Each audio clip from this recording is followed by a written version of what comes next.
So that was Drawn in the Dark from the band X off of their newest record, Jesus, and that's an Exene Cervenka song. And I am thrilled to welcome to the KALX Basement Studios both Exene Cervenka and John Doe. Yes, here we are. Hi. Welcome. Hello. Hi. You guys have been scurrying around all day going to interviews and stuff? No, this is first. This is the first. Mm-hmm.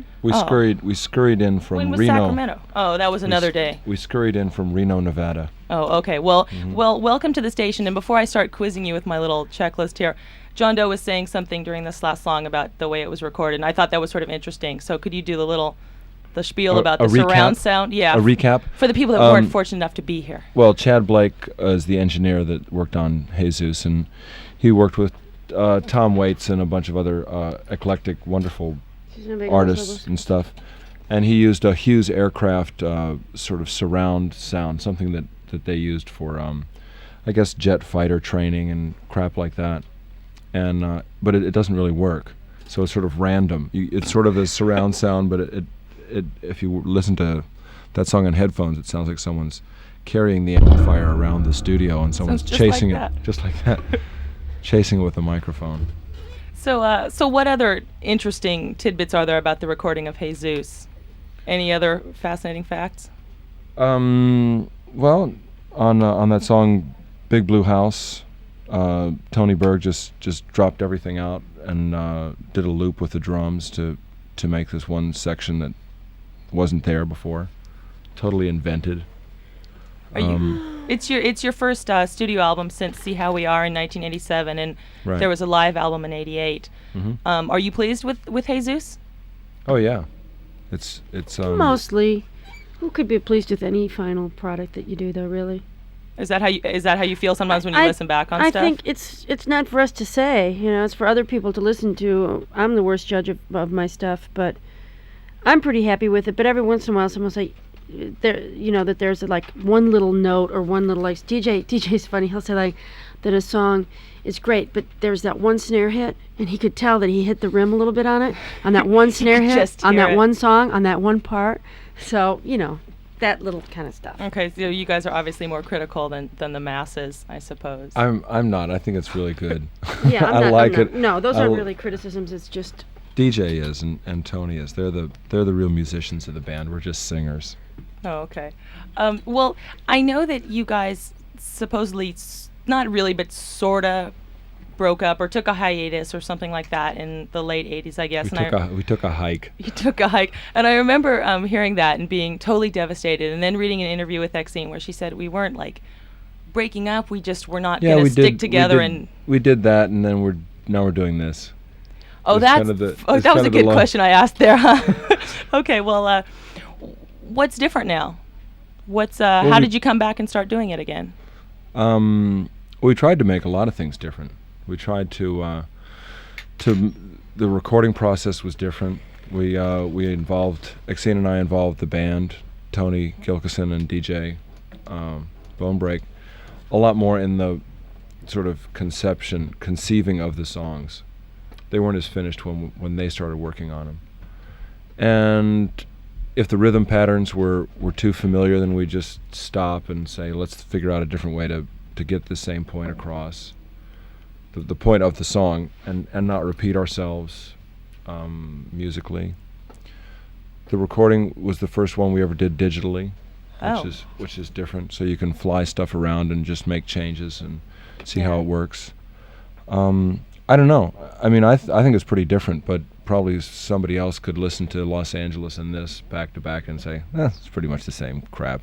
I hear stuff that's similar to See How We Are that I liked, the trends there, but I don't think it's that similar to. Yeah, it's for somebody else to figure out how much we succeeded in trying to be different.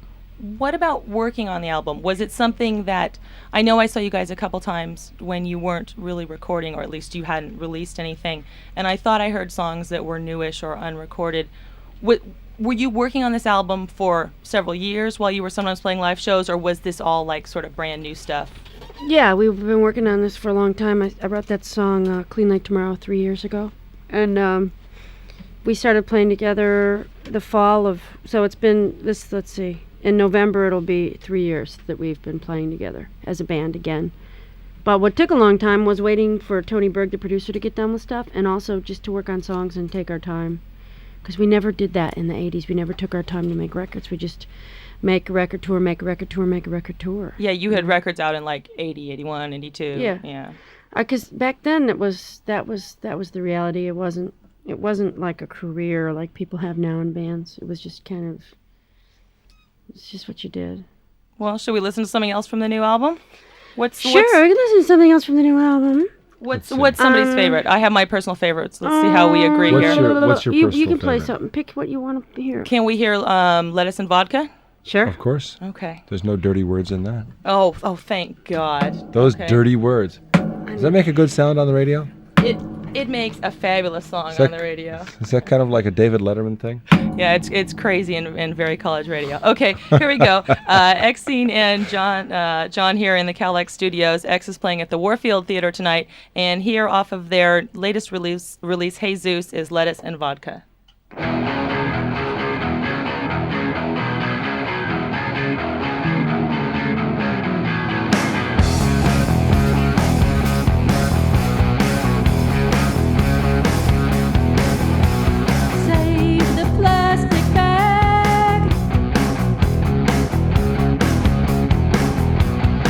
But let the lettuce rot.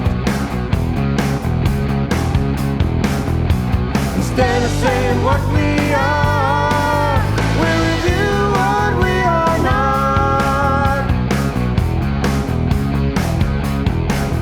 Forget to buy the vodka. But remember the vermouth. Let you go for a life. Kill you for the truth.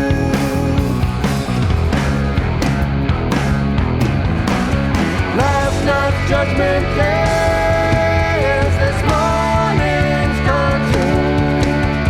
I just want to see some light, something of light it's ready to remember.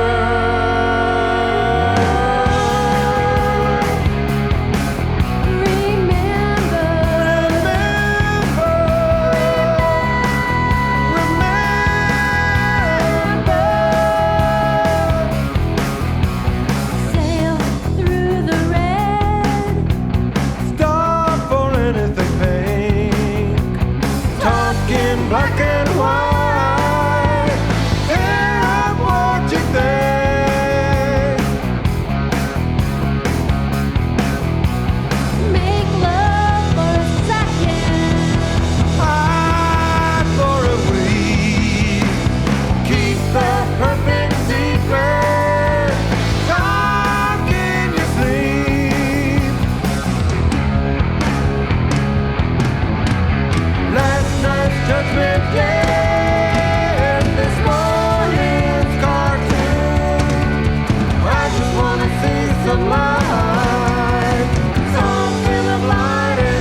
There we go with that mic business. All right, that was Lettuce and Vodka from the band X off of their new record, Jesus. X are playing at the Warfield Theater in San Francisco tonight, along with the best kissers in the world. And In the world. In the world. And in the studio, we have John Doe and Exene Cervenka. That sounds like John Doe and Exene Cervenka in the basement studios. And John was starting to tell me Live love.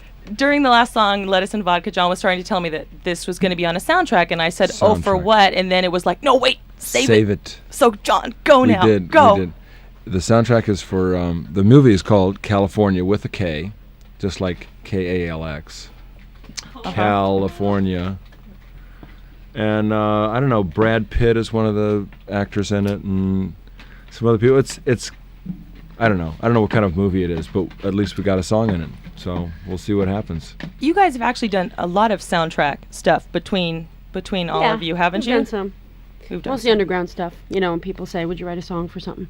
A lot of Yeah. it is the more visible ones are really out of your control. Someone just says, here's a movie and we can put this song in it, and they say okay, and then they give you some money for it, and then Breathless, they ask us to actually to record the song for that, and then Exene just did some soundtrack stuff. You haven't heard it, so there's nothing to talk about. Okay, well, the one I was going to ask about was I saw in the press release that you did one for The Bodyguard, John The Doe. Bodyguard, yes, I did. I sang. What I song is sang- that? What was it? I sang that song that Whitney Houston is famous for singing now. I will always Needless love to you. say, I didn't will, see the movie, I will but- always love you. Well, Kevin Costner and Whitney Houston, they go out on a date and they start getting involved and they're dancing in this sort of bar, and I'm singing on the jukebox. I'm singing "I Will Always Love You," and that's where the song gets introduced into the movie. And then, of course, their love affair goes to hell. And Because you were on the jukebox? no, not Oh. because, but that's where she remembers the song from. She hears the song and says, "Oh yeah, I remember that song," and then she reprises it at the end when their relationship has gone to hell, and she dedicates it to Kevin Costner, like this is their song, kind of thing.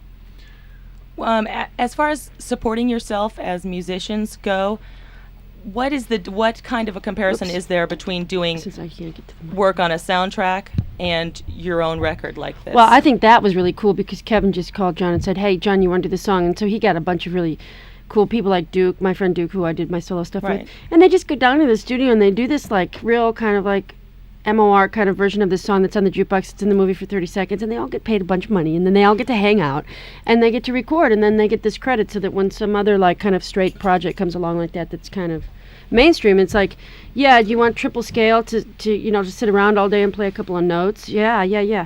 Because that's the thing about musicians, it's really a struggle.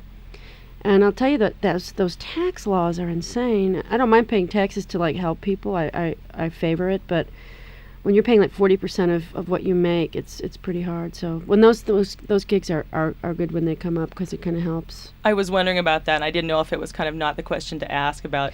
Do you struggle and work your butt off for your album, and then you do one song for somebody else's movie, and it is an No, incredible I sum of tell money? you No, what- it's not an incredible sum of money. But It's just that month's rent or something. It's Okay. not like Yeah. it just kind of helps prolong the agony of life so that you don't like die yet. You just keep going, rolling through life, like making enough just to pay that rent. To tell you in a nutshell,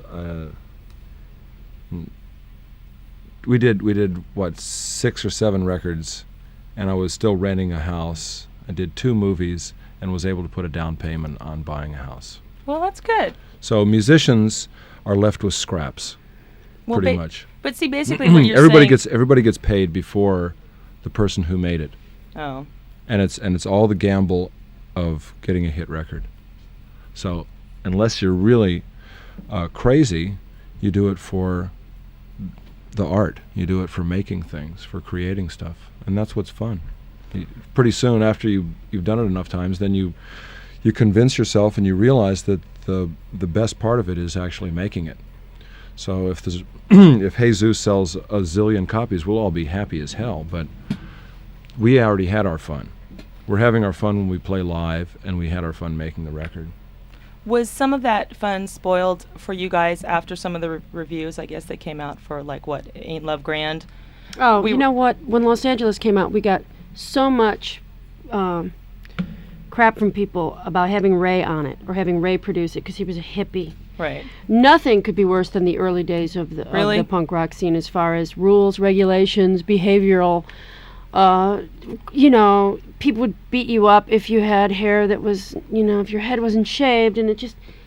I mean, every band goes through that constantly. Every artist goes through that constantly. It's not unique to us, and every record gets that, good, bad, whatever. Because sometimes I've felt that X sort of gets hit a little bit harder sometimes, especially when you sort of made a transition from straight ahead like punk stuff to more of the roots stuff. But you guys don't feel like we you don't got it care special? anymore. We don't care. We've lived through all that stuff for so long. We've seen all our friends live through it, all our friends in bands. And you just gotta, people have to realize that the media is out of control, and that each media review is one person's opinion, and that when you get a batch of your reviews, let's say we got every review from Jesus, which we really don't read, but let's say we got every review. Do you know, some of them would say we were geniuses, and some of them would say we were the worst thing that ever happened and we should go away. And then there'd be a whole bunch in the middle, and what are you to make of that as a human being? I mean, unless you have to have like a completely great defined definition of yourself. You have to have like this great self-image to endure that. If you or else you just dismiss it because it can't be real. So I don't read them. We don't read them, but when we Not do at read all. them, see, when we do read them now, they don't bother us that much sometimes. But like I said, it's really not unique to us. We've been doing this a long time, and it's insane. The media's out of control. So you feel good enough about Jesus that it's done what it has to do to have you feel fulfilled. There's nothing Yeah. else that you have to achieve. No. It's the means, not the end. It's the journey, not where you end up, or some hippie statement like that. Being in Berkeley, it's rubbing off. Oh my God! This is terrible. Your hair is no, growing really. as we speak. You know what's fun? I'll tell you It's true because if you're worried about what people are going to think of it, or if you're going to sell 1 million copies, or blah blah blah, then you're just going to be real unhappy. And the experience of making a record is like none other. It's a terrific, difficult, wonderful, all these different emotions. That kind of an experience, and it's each one is different. And after you do a few, you realize this is the best. This is the best thing. And then when all the people say what they want to say, then that's just extra stuff. What we do that's really fun is when we play these shows, like a lot of festival shows with Belly and Social Distortion and Helmet and bands like that, or playing with this band here, the Best Kissers or Dylan Fence, or any of the bands we play with. What's really fun is when you realize that you all like each other, and that everybody's fans of each other, and the Stone Temple Pilots, like us, and we like them. And then when they have to read reviews that say that they're the Clone Temple Pilots, then they can say, but X likes us. So it's good. And when we read crappy things, we can go, yeah, but that guy, what's his name, likes us.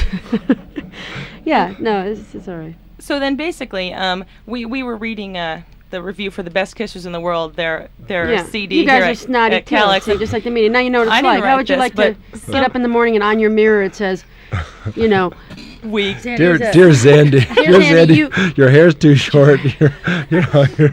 And you have whiny vocals. Right. Okay. Well, the Best Kissers in the World are opening up for you guys, and John picked a song called 60 Seconds. It's off of their, I think it's their latest release called Puddin'. EP. The EP. They their just EP. made a new record. Full length It's- something? Yeah, it's coming out. I don't know, soon enough. They were recording as we negotiated them touring with us. That's why they didn't do the East Coast and they did just the West Coast with us. But we were happy that the other band, Dylan Fence, that played with us got a chance. They're worth checking out too.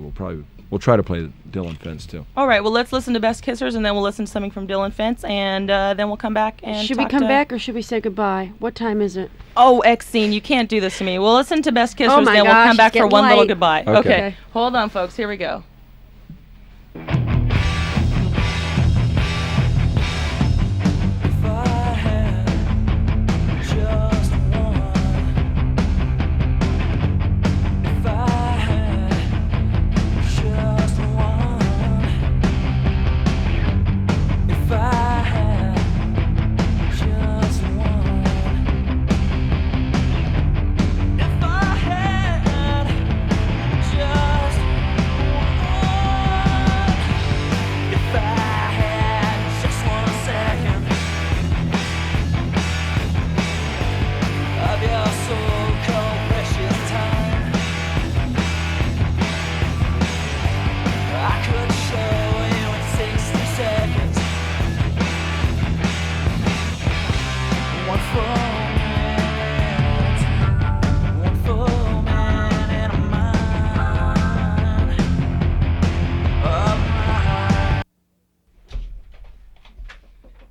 Testing 1, 2, 3. Hello, hello, hello. Do it.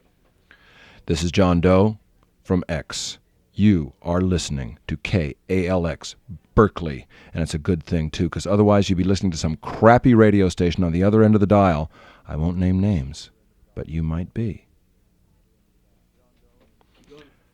This is John Doe from X. You're listening to the fabulous, sexy, wonderful, amazing Xandy show on KALX Berkeley, California. Hey, this is John Doe. You're listening to Rick Sylvain. No, let me start again.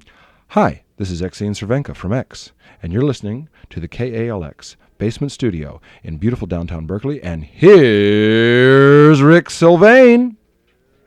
Exene Cervenka? Yeah. Okay. Hi, this is Mick Jagger from the band X, and you're listening to KLLX Basement Studio in beautiful downtown Berkeley. Pardon me while I go see about my Cadillac. I mean my Mercedes-Benz. I mean my BMW. Well, all three. Bye. Thank you.